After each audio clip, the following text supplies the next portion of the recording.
أعوذ بالله من الشيطان الرجيم بسم الله الرحمن الرحيم الحمد لله رب العالمين الرحمن الرحيم مالك يوم الدين إياك نعبد وإياك نستعين اهدنا الصراط المستقيم صراط الذين أنعمت عليهم غير المغضوب عليهم ولا الضالين آمين بسم الله والحمد لله والصلاة والسلام على رسول الله سيدنا وحبيبنا ومولانا محمد صاحب الشفاعة وعلى آله وأصحابه ومن تبعه ووالاه ولا حول ولا قوة إلا بالله أما بعد. Yang kami banggakan para remaja Masjid Nurul Hidayah yang dimuliakan Allah, hadirin wal hadirat yang berbahagia. Kita lanjutkan ngaji kita kitab Al-Ala sampai pada nazam halaman 6. Likullin ila syahwi, ini halaman 6. Bismillahirrahmanirrahim. Qala al-muallif rahimahullah ta'ala wa nafa'ana bihi wa bi'ulumihi fid dharain. Amin. Likullin ila syahwil ula harakatu walakin azizun fir rijali thabatu. Likullin ila sya'wil ula harakatu walakin azizun fir rijali thabatu. Likullin ila sya'wil ula harakatu, bagi setiap orang untuk mendapatkan derajat yang tinggi al-ula, maka harus dengan harakatu, bermakna perjuangan. Bagi setiap orang untuk mendapatkan derajat yang tinggi, maka harus dengan perjuangan.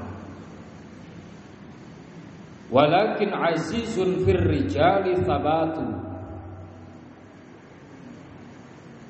Akan tetapi sedikit dari mereka yang sabar, yang tetap di dalam perjuangannya. Jadi bait ini, nazam ini mengajarkan kita untuk bagaimana seharusnya seseorang ketika ingin meraih kesuksesan, ingin mencapai sesuatu tujuan yang mulia, maka diperlukan perjuangan, diperlukan pengorbanan, dalam kurung sabar.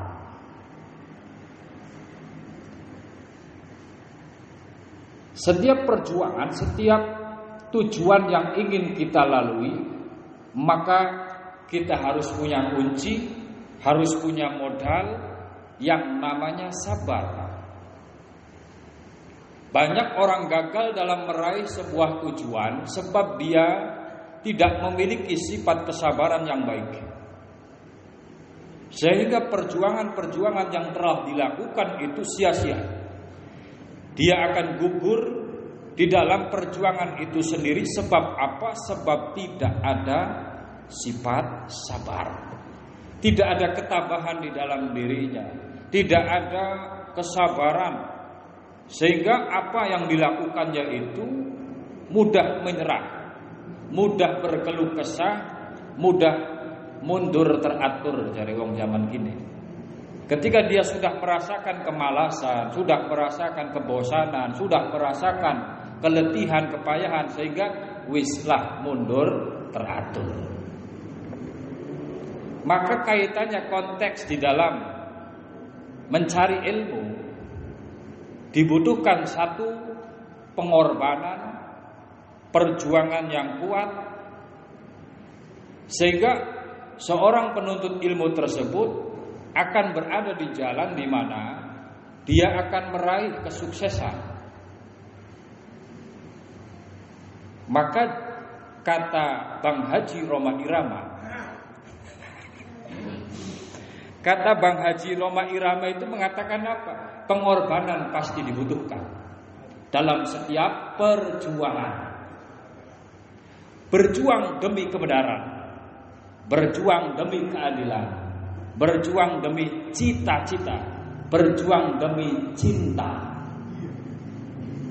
Apapun tujuannya, kalau orang itu punya sifat sabar, punya mentalitas yang kuat, sehingga dia mampu bertahan di dalam rel perjuangannya, maka pengorbanan yang dia lakukan itu akan menghasilkan sesuatu yang manis. Namun banyak manusia itu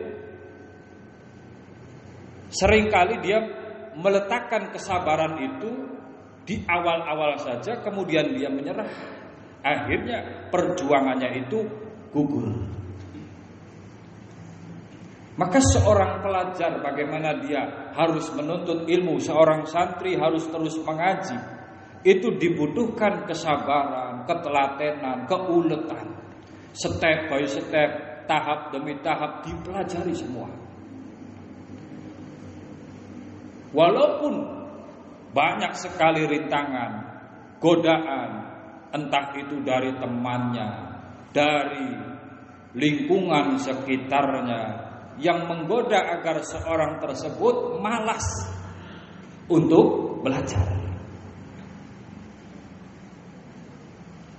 Maka dalam konteks kehidupan kita, kesabaran ini merupakan kunci.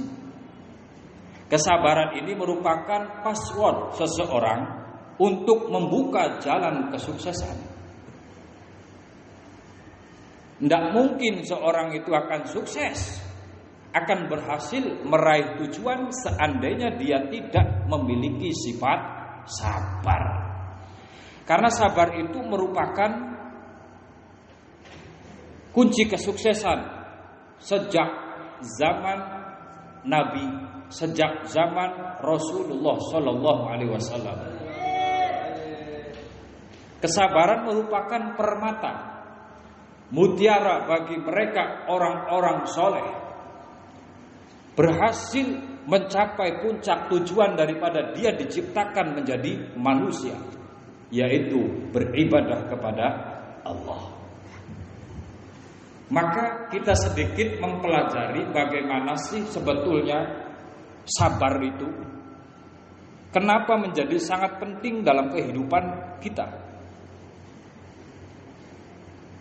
baik urusannya dunia maupun akhirat. Karena kita berjuang tidak hanya untuk akhirat, tapi di dunia pun seseorang untuk menjadi baik itu butuh kesabaran.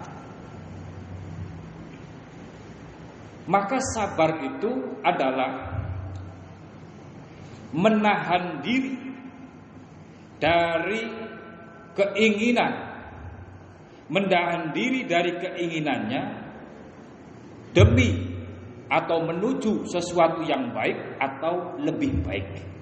Itu sabar. Menahan keinginannya, menahan keinginannya, hawa nafsunya demi untuk meraih sesuatu yang baik atau lebih baik. Malam ini barangkali keinginan kita jalan-jalan ke mall, kita refreshing kemana? Ke pegunungan, ke laut, Guci, Truang, Wanakaya.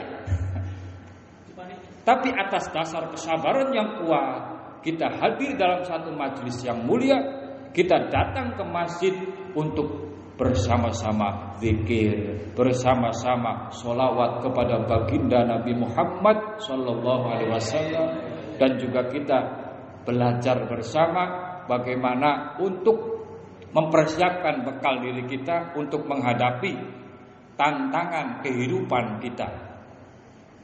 Baik, maka secara garis besar sabar itu dibagi menjadi beberapa. Kita ambil dari kalamnya, dari dawuhnya Qutbil Irsyad wa Ghuthil Ibad wal Bilad Sayyidina Al-Habib Abdullah bin Alawi Al-Haddad, pengarang Ratibul Haddad, menuliskan di dalam kitabnya Risalatul Muawanah, menjelaskan mengenai sabar itu modelnya seperti apa. Maka menurut beliau Imam Haddad, wasabru ala arba'ati aqsamin, sabar itu ada 4 macam. Sabar ana patang macam. Awaluha, yang pertama, as-sabru ala ta'at, yaitu sabar dalam menjalankan ketaatan kepada Allah Subhanahu wa ta'ala. Yang pertama, sabar dalam menjalankan ketaatan atau melakukan ma'ruf. Ma'ruf itu sesuatu yang baik yang diridhoi Allah, bukan ma'ruf wong dagang pecel. Ma'ruf artinya semua kebaikan-kebaikan yang diridhoi Allah. Satu, sabar menjalankan ketaatan. Karena ketaatan itu wong pengen bisa dadi wong taat iku butuh kesabaran. Salat butuh sabar, puasa butuh sabar, wong sedekah butuh sabar, wong bergaul dalam lingkungan masyarakat harus sabar.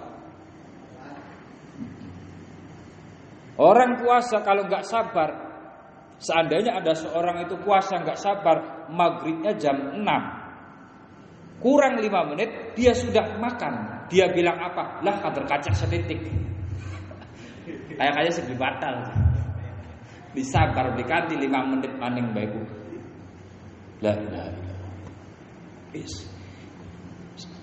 Di dalam sholat butuh kesabaran. Kemudian bagaimana caranya seseorang itu mendapatkan kesabaran di dalam ketaatan? Wa yahsulu batinan. Nah, sabar itu dilakukan secara zahiran au batinan. Zahiran wa batinan, dohir dan batin. Wa yahsulu batinan, yang pertama, untuk mendapatkan kesabaran secara batiniah, apa yang dia lakukan? Yaitu pertama, bil ikhlasi. Pertama adalah harus dia memiliki keikhlasan. Artinya apa? Semua ibadah-ibadah yang dikerjakan, semua ketaatan-ketaatan yang dikerjakan itu semua muaranya itu ujungnya kepada siapa? Allah Subhanahu wa ta'ala. Bukan li ajlin nas, bukan karena manusia, bukan karena pengen diaku ning mertua, bukan supaya diacungi jempol ning tetangga, bukan karena ingin dianggap keren oleh temannya, tapi semua ibadah yang dikerjakannya itu karena Allah. Itu makna ikhlas, yaitu al-amal lillah. Semua amal-amal yang dikerjakan kanggo Gusti Allah itu ikhlas. Kalau dia sholat, kemudian dia meletakkan posisi tujuannya itu kepada manusia, seperti misalkan ingin dipuji temannya, apapun, ngaji, urusan-urusan ketaatan, apabila dia itu kepengennya itu dilihat oleh temannya, maka bukan ikhlas, tapi lil didelengi baturi. Pengen supaya dideleng bature, wong kiyen ku wong soleh. Ki wong kiyen kang kudunge warnai ijo soleh. Hah. Langka kang ijo. Mulane contoh kang ijo kae. Jadi ikhlas. Pertama, secara batin kita belajar ikhlas. Kemudian wa huduril qalbi fiha. Harus hadir qalb, ruh daripada ibadah itu sendiri. Orang ketika sholat yang sabar itu bagaimana? Yang sholatnya fokus terhadap sholatnya. Kalau hatinya itu minal glambiarin, termasuk wong-wong kang glambiar, ketika baru takbiratul ihram Allahu Akbar, ya Allah, utang wingi durung dibayar. Ya Allah, kelingan si Markona.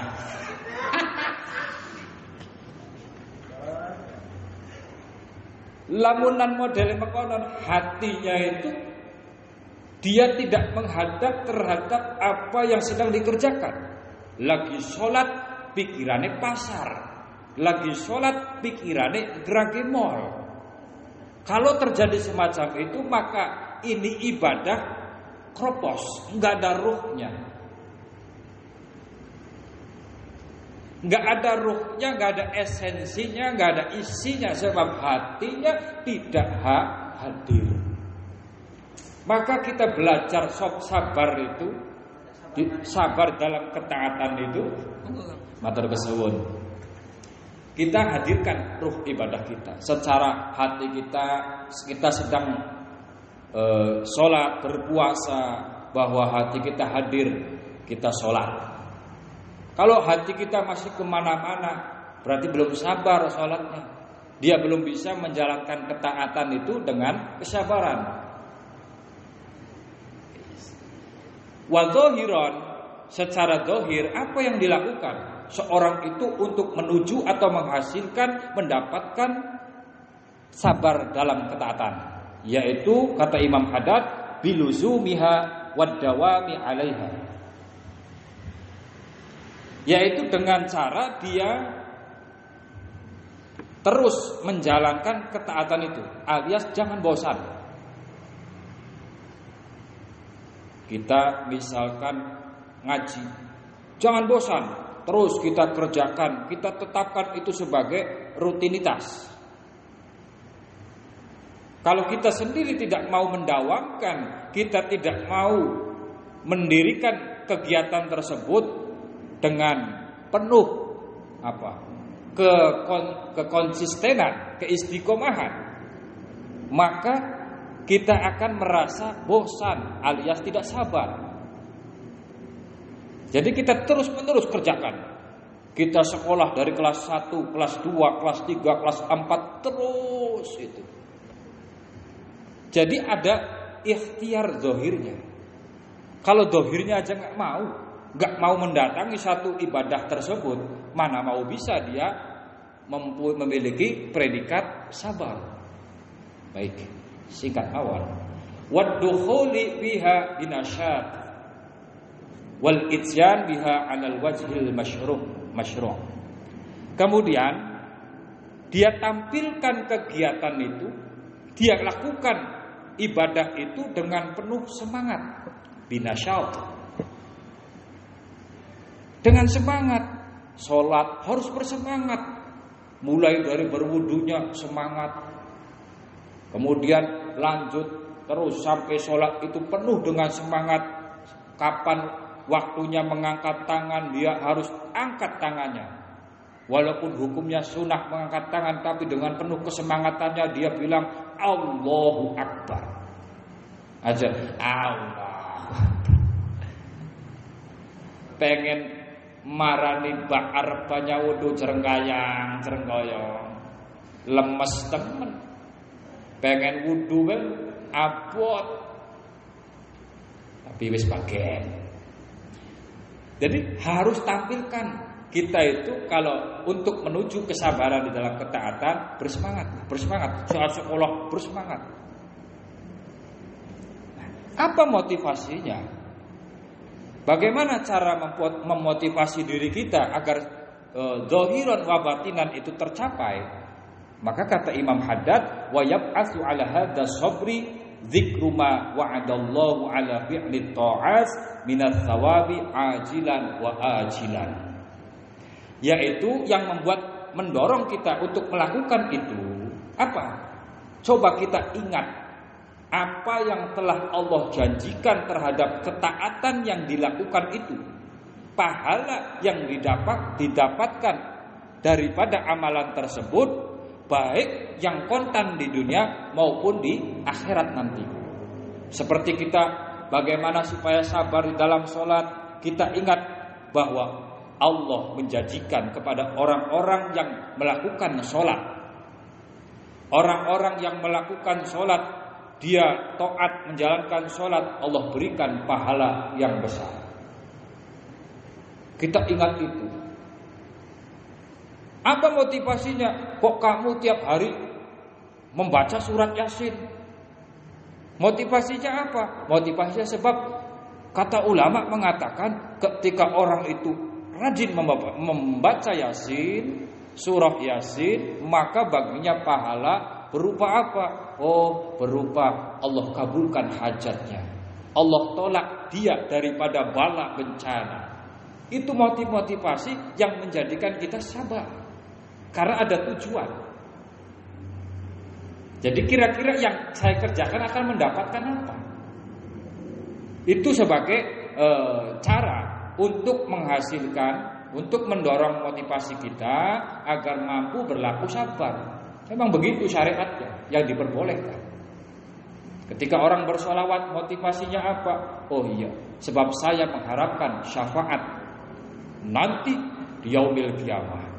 Kenapa kamu bersolawat kok bersemangat sekali? Sebab di dunia Rasulullah menjanjikan kepada siapa orang yang bersolawat kepadanya, maka Allah mudahkan segala urusannya, Allah berikan ampunan baginya. Tuh, ini motivasi yang menjadikan seseorang itu terus aktif, giat di dalam ibadah, sabar.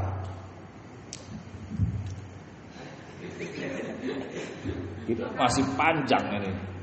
Sehingga ketika seseorang itu mampu berlaku sabar, nih, begini nih. Waman lazima sabara ala hadzal wajhi wa shala ila maqamil qurbi. Barang siapa ketika seseorang tersebut itu mampu berlaku sabar dengan cara-cara yang tadi, kata Imam Haddad, wasala ila maqamil qurbi, dia akan mendapatkan satu kedekatan dengan Allah Subhanahu wa taala, merasa dekat dengan Allah. Sebab apa? Sebab dia menjalankan ketaatan itu, menjalankan ibadah-ibadah, kebaikan-kebaikan itu semuanya dirindukan atas nama Allah Subhanahu wa ta'ala. Ketika seseorang tersebut misalkan sedang duduk-duduk diam melamun, dia akan rindu terhadap kedekatan dengan Allah. Sehingga apa? Duduknya dia sambil berzikir, duduknya dia sambil membicarakan sesuatu yang manfaat, duduknya dia sambil belajar, sambil macam-macam sesuatu yang tujuannya adalah Allah.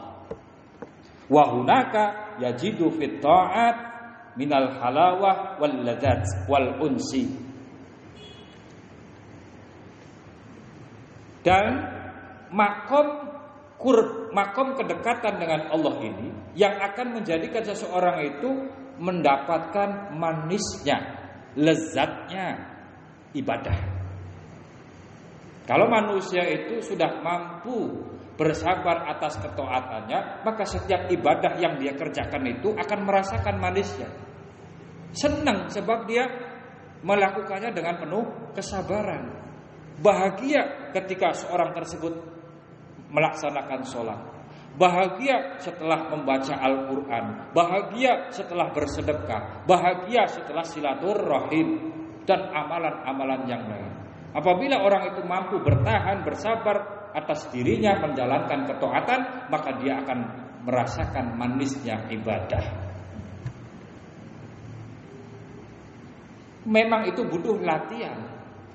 Coba bayangkan, seandainya di pagi hari jam 4 pagi itu kondisinya dingin, suhunya dingin. Kita dituntut untuk bangun, untuk persiapan melaksanakan sholat subuh. Seandainya manusia itu tidak memiliki kesabaran, masih mending turu maning.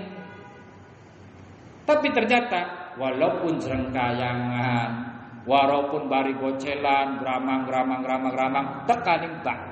Toli banyu wudu, toli sembayang, wis konon gan manjinge sabar. Walaupun dengan keluh kesah, walaupun dengan rasa ngelendeng baik. Aduh je ngaji maning, aduh je sholawatan maning, tapi dilakoni. Ngelendeng tapi dilakoni, wis termasuk sabar. Aduh je dina rebok maning, ngaji maning. Ternyata angger mangkat berarti sabar. Walaupun diulang-ulang kejadian semacam itu tapi dilakoni. Maning begitu terus. Wis. Kemudian yang nomor 2 adalah wasaniha as-sabru 'anil ma'asi, yaitu sabar dalam meninggalkan atau menjauhi maksiat. Seseorang akan merasakan tantangan yang luar biasa ketika menghadapi suatu kemaksiatan. Ketika dihadapkan terhadap perkara-perkara yang mungkar, maka disitulah manusia diuji. Apakah dia mampu meninggalkan atau justru malah terjeblung ke dalamnya. Apa terjeblung?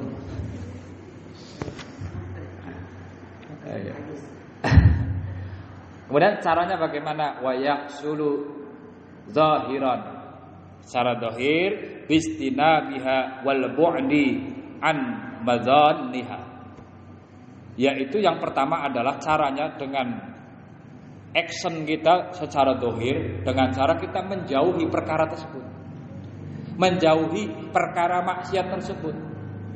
Misalkan ada satu kemaksiatan apa, misalkan tempat karaoke. Seandainya jasad kita, zahir kita, fisik kita pengen marak-marak baik, pengennya deket-deket aja, lama-kelamaan akan penasaran. Loh, ini tempat apa ya? Kok tiap hari dikunjungin ramai oleh banyak orang. Terus tanya ke security, Pak, di dalam itu ada apa sih? Oh, di dalam itu ada ajeb. Oh, ajeb apa? Ya happy. Di sana diskotik namanya, nak, cung. Cilik. Pira bayare, Pak? 100.000. Luru duit. Ngumpulakan. Sampai akhirnya terkumpul duit semono, penasaran tadi mancing diskotik. Aja parek-parek. Di mana ada kemaksiatan, di mana di situ ada kemungkaran, aja parek. Wa batinan bitarki tahaddusin nafsi biha wa mailiha ilaiha li'anna awwalad dzambi khatradun. Secara batin, ikhtiar kita untuk mendapatkan kesabaran semacam itu adalah dengan cara kita jangan menceritakan dengan penasaran terkait dosa atau maksiat tersebut. Ari kicili ku pribensi. Pasange priben. Ning ngono gambare apa? Kira-kira lawan pasang oli pira? Takon ngobrol kono, tahadus ngobrol-ngobrol kono. Akhirnya apa? Hatinya condong penasaran untuk melakukan. Hari minuman kan kaji, rasanya beriben.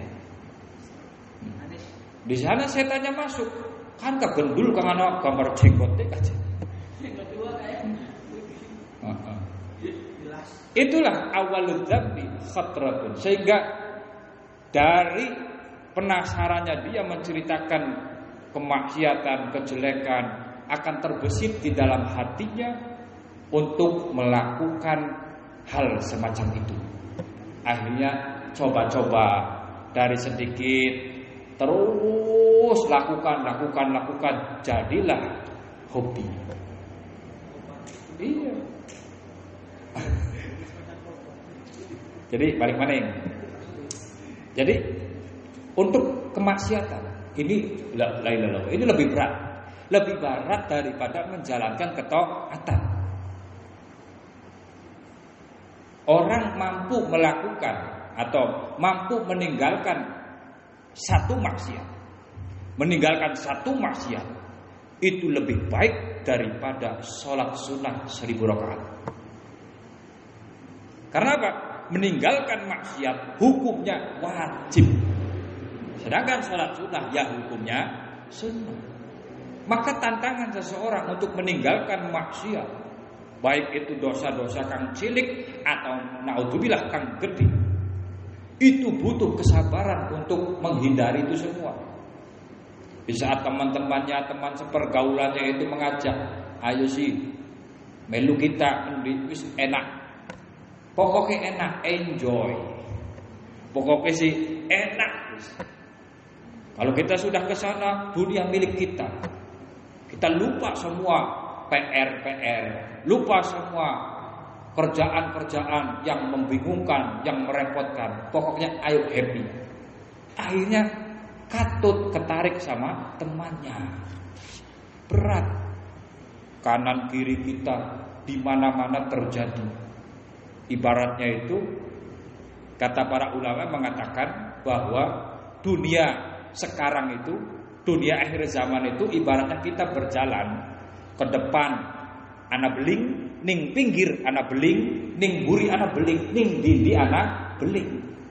Maka priben cara kita ada sampai ke paces. Di situ butuh kesabaran, melakukan alon-alon. Kira-kira ada sampai ke paces. Karena apa? Banyak beling. Belingnya apa ini? Ya ini kemungkaran, kemaksiatan yang terjadi di sekitar kita. Waspadlah. Wasalisuha, yang nomor 3, tadzakkur dzunub as-salifati, yaitu kita sabar. Nomor 3 sabar untuk apa? Selalu mengingat dosa-dosa yang lalu. Kita dikongkon sabar dalam apa? Dalam terus bahwa kita itu kang kelingan ning kesalahan. Manusia gak sabar kalau urusan kesalahan pengennya klanen, tapi bakal urusan kebagusan pengennya kelingan. Kita tes daras Quran mau sejus, kita mau tes sholat duha 8 rakaat, kelingan baik. Ning perkara kang bagus kang tes dilakoni, tapi bakal perkara kang blesak. Wingi tes apa je? Tes ngece wong. Wingi apa? Tes jotos wong. Wingi tes apa? Tes nyakiti wong.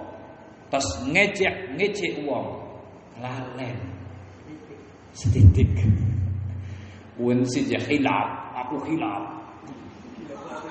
Jadi prinsipnya begini, kebaikan yang kita kerjakan jangan ingat, tapi kesalahan-kesalahan yang pernah kita lakukan itulah yang kita ingat. Supaya apa? Supaya yahsulu bihi khaufun au nadamun. Supaya apa? Timbul rasa takut. Takut untuk apa? Melakukan hal itu lagi. Melakukan kemaksiatan itu tadi, kesalahan itu tadi, sehingga apa? Menyesal. Ketika orang itu mengingat-ingat dosa, mengingat-ingat, ya Allah, iya ya, dulu itu saya terlalu kasar sama orang, dulu itu saya terlalu egois sama orang, dulu saya itu suka mengejek orang, suka ngejak ribut orang, dan seterusnya. Sehingga ada timbul penyesalan yang matek bahasa Indonesia sih, yang menjadikan manusia itu nggak kapok melakukan dosa. Itu manusia karena nggak inget dengan kesalahannya. Wis lah, pengen kok gawe maning. Wa yab'atsu 'ala hadza sabi tadzakkuru ma au'adallahu bi 'ala ma'asi min al-iqab ajilan wa ajilan. Apa motivasinya orang itu bisa melakukan demikian? Coba ingat apa yang Allah ancamkan bagi orang-orang yang menjalankan maksiat. Apa yang Allah ancamkan, berikan ancaman terhadap orang-orang yang melakukan maksiat ini, apa ancaman? Ketika orang itu minum minuman keras, apa ancamannya di dunia? Apa ancamannya di akhirat? Ketika orang itu hobi dengan narkoba, apa ancamannya di dunia? Apa ancamannya di akhirat? Kangkelingan.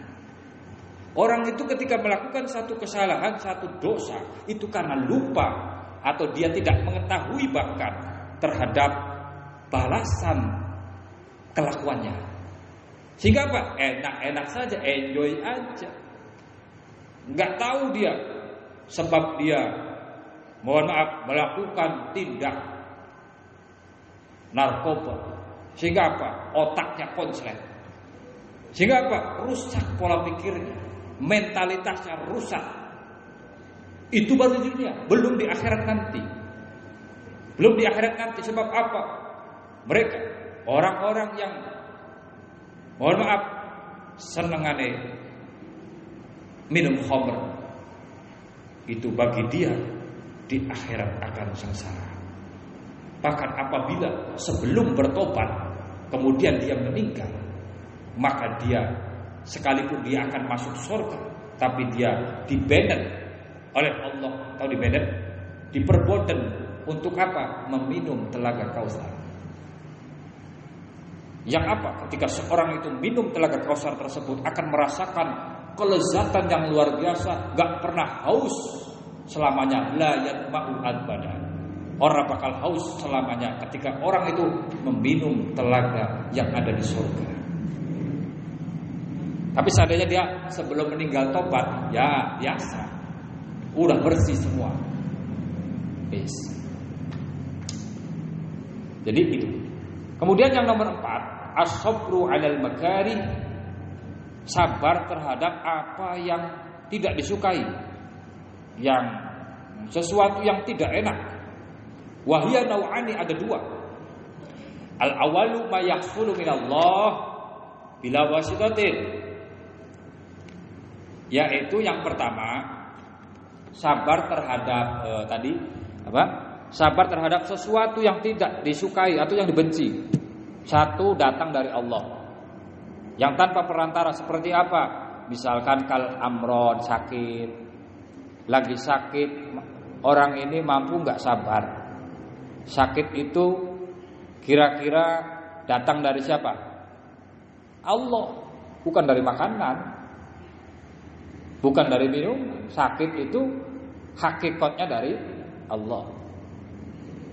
Orang diuji dengan sakit terus-menerus, bagaimana dia mampu menahan diri untuk tidak berkeluh kesah, bahkan naudzubillah sampai putus asa. Karena ini ujian yang sangat membelenakan. Ini berat. Termasuk sabar alal musibah, ini bagian daripada ini. Sabar terhadap musibah. Yang pertama, musibah yang datang dari Allah tanpa perantara, seperti misalkan banjir, tsunami, gempa bumi dan sebagainya. Manusia ketika diuji dengan hal-hal yang semacam itu, wa dhahabil amwal wa mautil a'izzah minal aqarib wal ashab. Saudara kita meninggal, orang tua kita meninggal, adik kita, semua keluarga kita ada yang meninggal. Itu kan ujian dari Allah.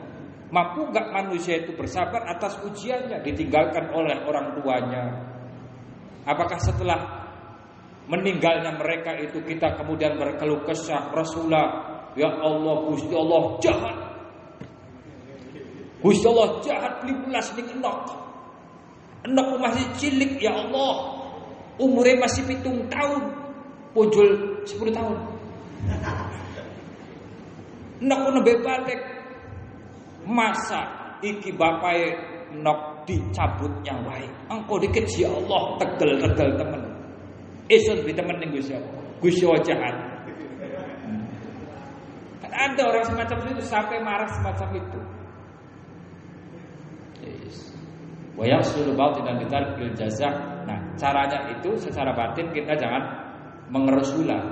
Apa? Mengersula. Menggelendeng pada baik. Harus mengeluh begitu semacam itu. Lagu syakon ya Allah, tegel temen ya Allah, kita gara-gara kering tadi yang dimakan-makan menggawe Ya Allah, gara-gara kering gak dikulaku beli bisa kerja londong bae nyalahkan Gusti Allah aja. Jangan Rasulullah wa zahiran bitarki syakwa ilal khalqi. Secara zahirnya caranya adalah dengan cara kita jangan mengeluh kepada orang. Ketemu batur, aduh dia boyok parah teman. Setelung dina nungi wis kok lepet sih. Ki, awas. Giliran duit ilang kan gone batur glendang. Lagi blenak marani batur. Kanda kang blenak-blenak. Aja. Wis, aja wadulan. Wis. Jadi secara garis besar sabar terhadap musibah. Itu yang datangnya langsung atau melalui perantara. Apa? Kita saat dihina orang, saat dibenci orang, saat dicaci maki oleh orang, dimusuhi orang. Bagaimana kita meraruh sikap sabar itu? Apakah dengan kita dicaci kemudian kita membalas cacian? Apakah dengan ketika kita dihina orang kemudian kita balas menghinanya? Di situ kesabaran kita diuji. Saat orang itu mohon maaf dijatuhkan oleh Allah berupa kemiskinan, mampukah dia bersabar untuk tidak melakukan satu cara untuk mencari kekayaan dengan yang tidak baik, yang tidak halal? Ketika seorang itu diuji dengan kemelaratan, mampu gak dia bersabar supaya tidak melakukan tindak pidana mencuri, korupsi, merampok? Alasannya apa? Saya butuh. Seneng di gue. Mampu gak ketika orang itu diberikan rasa sakit oleh Allah, penyakit, kemudian dia bersabar, tidak mengeluh, tidak menyalahkan kepada Allah, tidak menyalahkan kepada orang lain, bahwa ini ada hikmah yang luar biasa. Hikmahnya apa? Orang sakit, Allah berikan ampunan, Allah bersihkan dosa-dosanya, Allah bersihkan semua kesalahan-kesalahannya kalau dia bersabar dalam sakitnya. Karena Allah itu seandainya ingin mengangkat derajat seseorang, maka yusib minhu, Allah akan berikan ujian kepadanya. Kalau orang pengen naik kelas sekolah, ada ujian gak? Ada ujian. Dari SD ke SMP ujian. Beda kalau sekarang gak ada ujian. Ada. Ada gak? Yang lulusan corona semua. Ujiannya ujian apa itu? Ini soalnya ceki soalnya jawabannya di internet pirang-pirang. Dulu ujian namanya. Beslah jam 10 muncul. Walhasil kembali lagi intinya bahwa kita belajar untuk sabar. Sabar dalam segala hal. Baik saat kita diberikan ujian kenikmatan ataupun saat lagi susah. Saat kita sedang menjalankan ketaatan, yang sabar, dinikmati. Kita ambil hikmah-hikmahnya. Kita cari tahu, oh kenapa saya itu melakukan zikir semacam ini, supaya apa? Termotivasi. Baik. Kemudian saat menjalankan maksiat, kita berusaha menghindari. Aja parak-parak bari bab mekonon, aja parak-parak bari mekonon. Kita bergaul gak masalah. Gak masalah kita bergaul dengan orang-orang ahli maksiat, cuma sekedarnya saja. Jangan terus-terusan nimbrung sampai melu-melu takon kedik. Ari konon priben carang itu nge, ambil oleh bututku je. Wis, wonten bae wallahu a'lam bishawab. Al-Fatihah. A'udzubillahi minasyaitonir rajim. Bismillahirrahmanirrahim. Alhamdulillahirabbil alamin arrahmanir rahim. Iyyaka na'budu wa nasta'in. Shiratal ladzina an'amta 'alaihim. Assalamualaikum warahmatullahi wabarakatuh.